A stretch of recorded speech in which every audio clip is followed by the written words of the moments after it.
The Inglewood Family Bloods are one of the most violent blood sets in California. They've been locked in deadly wars with Crip hoods like the Neighborhood Crips and Panic Zone Crips for years. The IFG started off as a small gang called the Dirty Dozen, but eventually earned the nickname Chain Gang, and by the 1970s, they joined the Blood Alliance. After that, the wars got deeper, and the violence only got worse. IFG started spreading across Inglewood, with cliques forming like 77th Street, the Rollin'60, 92nd Street, and the 94th Street set. Members started spreading into other states like Georgia, Colorado, and Oklahoma. But out of all of them, the Oklahoma Family Bloods became the most active and dangerous. They had direct ties to the 77th Street set in California, and they called themselves the Murder One Bloods, a name they earned through violent battles with rivals. In April 1991, a member of the Inglewood Family Bloods, named Bobby M., was arrested for a shooting linked to gang violence. The shooting left 2 people hurt, a 17-year-old boy from Del City and a man named James Rogers, who was from Los Angeles. Both were believed to be part of the neighborhood Crips. Based on what people saw, 2 neighborhood Crips showed up throwing up Crip gang signs. But when the Murder One Blood member stepped up to them, the 17-year-old Crip tried to walk away. That's when Bobby M. allegedly pulled out a gun and shot both of them. The Del City Crip was struck in the back and rushed into emergency surgery. He survived and was later listed in good condition. The Los Angeles Crip was shot in the ass and later released. The LA Crip told police he had recently moved to Midwest City to stay with relatives. But after the shooting, he was arrested for giving false information during the investigation. Officers charged him with interfering with a police officer and booked him into the Midwest City jail. Witnesses later gave statements describing the shooter, and the description matched Bobby M. Knowing he would be caught, he turned himself in just hours after the incident. He denied having anything to do with the shooting, but police arrested him on 2 counts of shooting with intent to kill. Because of his age and the nature of the crime, Bobby M.'s case was labeled reverse certifiable. That means although he's only 17, he's automatically treated as an adult in the court system unless a judge finds a reason to move the case to juvenile court. Law enforcement later determined that the incident was connected to the ongoing conflict between the Rollin'60 neighborhood Crips and the Murder One Bloods, a feud tracing back to the early days of the Family Bloods formation in Los Angeles. According to the Oklahoma Bloods, things started back in the 1980s. Their leader had relatives in California, and he would travel back and forth between Oklahoma and Inglewood during the summers. Each trip, he brought more of that California influence back with him. At the time, Oklahoma wasn't really considered baby Cali. The streets were more influenced by southern states like Texas, but once IFG introduced the blood identity to Oklahoma, things began to shift. The Spencer Bloods started moving like their Cali counterparts, and that made it easier to bring more people in. A lot of teens from Spencer got interested in California street politics, and meeting a real Cali Blood felt like something special. That connection gave them credibility, and soon, Spencer began to resemble a modern-day Wild West. Tensions rose as they started clashing with nearby neighborhoods that had begun claiming Hoover Crip and neighborhood Crip affiliations. And by the 1990s, Oklahoma's law enforcement linked them to the majority of the shootings. This reputation eventually shaped their identity into the Murder One Bloods. OG Boy Dog was known as a leader in the second gen of the Murder One Bloods. He got his name from the loyalty he showed to the Blood Gang. While Boy Dog was leading the set, the Murder One Bloods started catching the attention of Oklahoma law enforcement for what was said to be large-scale drug trafficking. But as pressure from police increased, some members began giving up information, trying to take out other dealers within the Murder Ones. One member ended up with a sentence of 24 years to life. This situation is believed to have sparked a wave of shootings aimed at silencing those who were cooperating.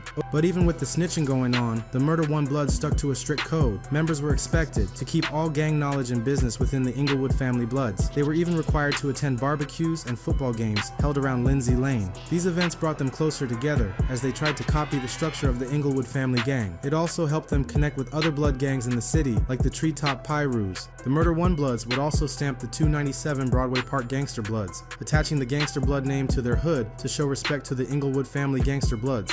The 297 in their name came from a pager code they used to send each other when Crips came into their neighborhood. One of their top members was Big Red Dog. Even after he was paralyzed, he was still considered one of their top members, sliding on his rivals. He has since passed away, but while he was alive, Big Red Dog was allegedly known for putting in work against the Musgrave Mafia Crips and some Hoovers. The Murder One Bloods were also getting active, often getting into fights every week with the Panic Zone Crips. The Panic Zone Crips used to claim 5 Deuce Hoover, but later became their own local set and aligned with the Rollin'60 Crips. This is where Howard Jackson allegedly got the name HK. In the early morning hours of September 9, 2006, Howard and a group of IFG members were hanging out on McGregor Drive, a spot known to be a hangout for the Murder One Bloods. That's when a car pulled up, yelling out disses before someone inside opened fire, hitting a woman in the ankle and causing her to fall. Howard was also shot with gunshot wounds to his back. The woman survived, but Howard later died from his injuries. During the investigation, someone gave statements to the police that led to the arrest of 2 Crip gang members, Marquise Mitchell from Oklahoma City and Taylor Lee from Midwest City. They were charged with first-degree murder, shooting with intent to kill, and firing a gun from a vehicle. Authorities believe they are part of the neighborhood Crips. Young Murder 1 Bloods were reported for gang brawls at school and gunfights on the streets. Oklahoma City saw many drive-by shootings, with over 400 reported by 2007. They started to connect the dots and realized these shootings might be due to gang violence. I just heard bah, bah, bah, bah, bah, bah. It is a double homicide. 4 shootings in the span of about 2.5 months, with 6 victims, 4 of which now dead. Spencer Mayor Frank Calvin fears a gang is targeting people in the Spencer area and is desperate for them to stop. With them being drive-bys, there could be stray bullets and they could hit innocent people. That's horrible. I thought it was firecracker. On the night of July 11th, 2010, Marco was leaving a nightclub in Spencer when he was shot and killed. The news hit the community hard. Not long after, a man known as Big Rage from the Murder 1 Bloods was arrested for Marco's murder, but after going through the court process, Big Rage was later acquitted and walked free. Marco was a well-known and respected member of the Dungy Gang, believed to be from either the 46 neighborhood Crips or the Rolling 60s. People in the streets spoke highly of him. He had a name that carried weight. Then, on April 11, 2011, the Murder 1 Bloods lost another member named Jeremy Tolles, also known as Stretch. Stretch was known to play football all through high school and had gotten a scholarship to play at Langston University, which is the only black college in Oklahoma. In 2007, his football career suddenly ended when the Panic Zone Crips started shooting at Stretch and his group in a pizzeria parking lot. Stretch was shot in the leg and suffered from broken bones. This made it impossible for him to play football. Another woman was also injured, but no one died. This event changed him. Stretch became more involved with the family Bloods and always carried a gun. Unfortunately, this caused him to get into trouble with the police. In 2009, Stretch was caught with a hidden weapon and got a 5-year deferred sentence. This meant if he stayed out of trouble for 5 years, the charge would be removed from his record. Stretch didn't waste this chance.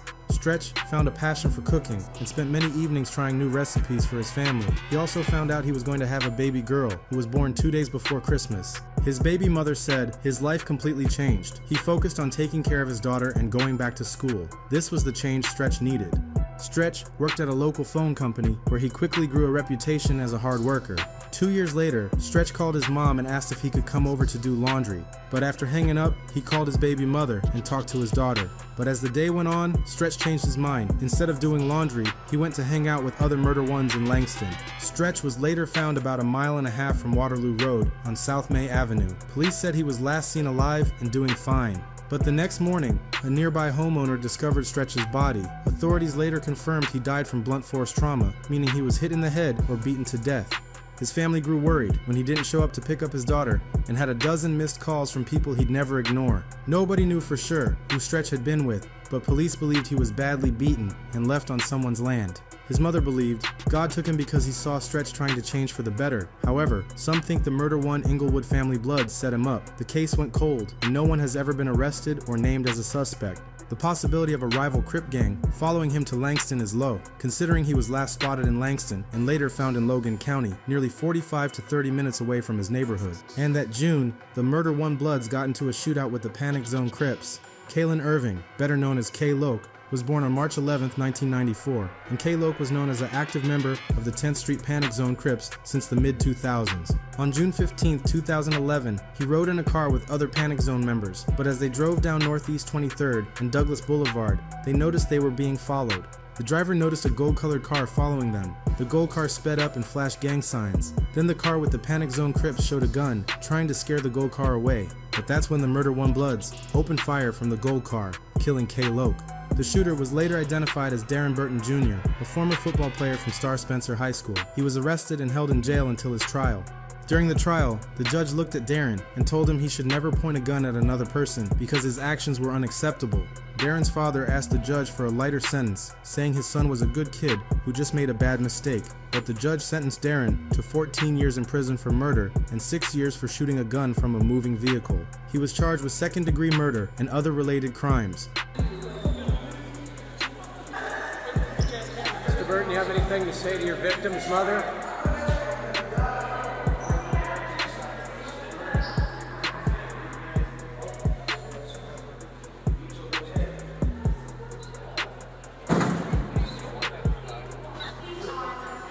During his time, he also got into trouble for possessing contraband while in jail. In 2016, a Murder One Blood named C.K. Havoc was shot and killed during a fight in Spencer. He was only 17 years old and was allegedly involved in a dispute with the 46 neighborhood Crips. The shooting left 2 people dead, including a 14-year-old boy who was an innocent bystander. He was only there because his brother was rumored to be part of the rival gang. On October 31st, 2018, 13 people connected to the Inglewood Family Street Gang out of Los Angeles were arrested on federal drug and gun charges. Investigators also tied them to the Murder One Bloods gang in Oklahoma. Among those arrested were well-known names like Little J Bird, J Rush, and Fetty. The Inglewood Family Bloods were charged with trafficking cocaine and carrying out violent attacks against Crip gangs both locally and from out of town through 2018. On May 30th, 2019, the Murder One Bloods began setting up trap houses across Midwest City. At some point, they connected with Curtis Simmons, who started slanging weed for them. And by January 21st, 2024, that tension reached a breaking point. According to investigators, Simmons had been robbed of marijuana by Demario Brown in the days leading up to the shooting. Seeking retaliation, Simmons linked up with Noah Watley. After the shooting, Simmons allegedly went to a friend's house with Watley and said, "If you see Demario on the news, I got him." His uncle, Robert Pope, and his sister, Shelby Beasley, were both charged as accessories to murder. His uncle dismantled the Glock 43 used in the shooting for him before scattering the parts over a 5 to 6 mile stretch. His sister also admitted she helped him create a false story to tell the police. In a later interview, his uncle told investigators Simmons had been moving marijuana for the Murder One Bloods, but that he'd been threatened when he tried to get out. Another witness came forward, saying that Simmons traded the Glock to him and warning that it had a body on it. Days later, Simmons allegedly demanded it back, saying the gang had a hit out on him because he had to pop a blood homie. In May 2020, police started connecting the dots to a series of back-to-back drive-by shootings, linking them to the Murder One Bloods and neighborhood Crips. Most of the shootings happened while the victims were sitting in their cars. These gang-related shootings began in March with 2 deadly attacks. Just a week before, 2 more people were killed, and on Tuesday night, 2 others were shot but survived. On May 21st, 2020, members of the Murder One Bloods opened fire on a parked car at Justin Place. Inside the car was Madison Carter, also known as Mad Matt, a known member of the Panic Zone Crips. He was sitting in the driver's seat when bullets tore through the driver's side window. Mad Matt was hit multiple times and died on the spot.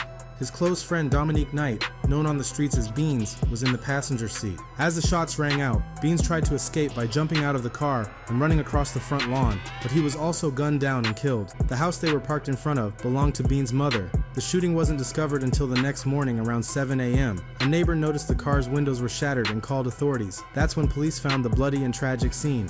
2 years after the murder, the Murder One Bloods went as far as to vandalize Mad Matt's gravesite, showing how deep the gang rivalry still ran. Mad Matt was more than just a gang member. He was also a young entrepreneur. Alongside Beans, he co-owned Soulmates Footwear, a local shoe business. Both men were trying to build something positive, but their lives were cut short by gang violence. Law enforcement would attempt to crack down on gang involvement, but their efforts would ultimately prove unsuccessful. In 2021, the Murder One Bloods had expanded into Shawnee, Oklahoma. While locked up in jail, a young man named K Brazy joined the set. K Brazy is what you call a jailhouse blood, someone who joins a gang while locked up for protection. But during his time inside, he got into conflicts with the Universal Aryan Brotherhood. And on November 27th, members of the UAB kidnapped K Brazy and executed him on the side of the road. Several people were arrested for the killing. After that, tensions between the Murder One Bloods and the UAB escalated, with multiple clashes sparked by K Brazy's death.